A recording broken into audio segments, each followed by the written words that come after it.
Jeremy, these wildfires so close to home is a first for us. It was a first for us to ever smell wildfire smoke as a result of something right here inside of our studio. We experienced it all night, right, Chelsea?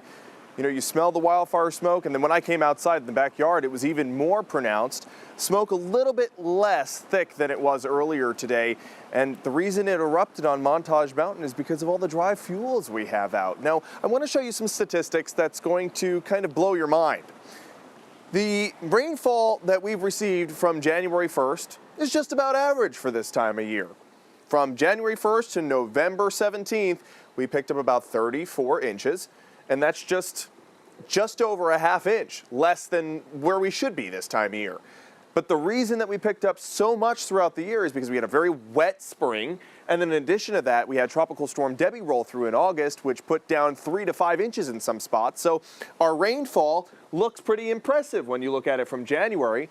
But when you look at it from September 1st, the beginning of meteorological fall, look at this departure. It is so stark. We should have almost 9.5 inches by this time from September 1st to November 17th, whereas we've only picked up just over 2 inches of rain. We have a departure of more than 7 inches of rainfall since the beginning of meteorological fall, which was September 1st. And that is why it is so dry, and that's why we have a severe drought for the southern tier, where they had the driest October on record in Mount Pocono. Hardly any rainfall for those of you in the southern tier.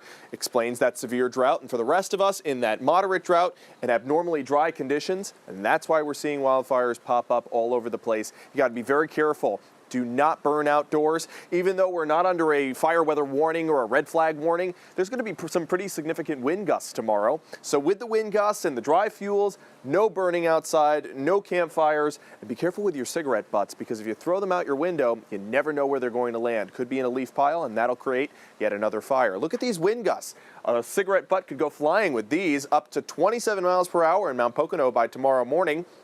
20-mile-per-hour wind gusts or more for pretty much everybody tomorrow afternoon. And those wind gusts don't really die down in the mountains through the evening tomorrow. We noticed a dip in our air quality, too. This is the first time in quite a while that we had air quality in that moderate range. 79 was our air quality index just in the past hour. And you might have noticed that you had some trouble breathing as a result. If you're in that sensitive group, if you have emphysema or some sort of bronchitis, you might have noticed breathing in those particles from the wildfire smoke, these very fine soot particles, they can get lodged in your lungs and then cause some distress. So you might have noticed that. Luckily, the wildfire was contained here in Scranton. We got 7 other wildfires over 300 acres big. Of course, ours was 60 acres big, but the others on this map, more than 300 acres in width and size. It's just insane how many wildfires are burning here across Pennsylvania. Got a weak cold front coming through tonight, and then this system will bring in some significant rainfall on Thursday. So some clouds tonight, maybe a sprinkle by early morning tomorrow. Kicking out the clouds for the rest of the day. It will be breezy. Don't burn anything outside. We don't need any more wildfires. Through your day on Tuesday, a mix of sun and clouds, some possible sprinkles, but our real opportunity for rainfall is on Wednesday night into Thursday. That big low pressure system in the Great Lakes swirls that moisture in on Wednesday night into Thursday morning, and maybe it'll be cold enough overnight Thursday into Friday to create some snowfall in our mountains. I don't think it's going to be significant snowfall for everybody. Maybe those of you in the Poconos will pick up a coating to an inch, and rainfall will probably see anywhere from 3/4 of an inch to an inch of rain.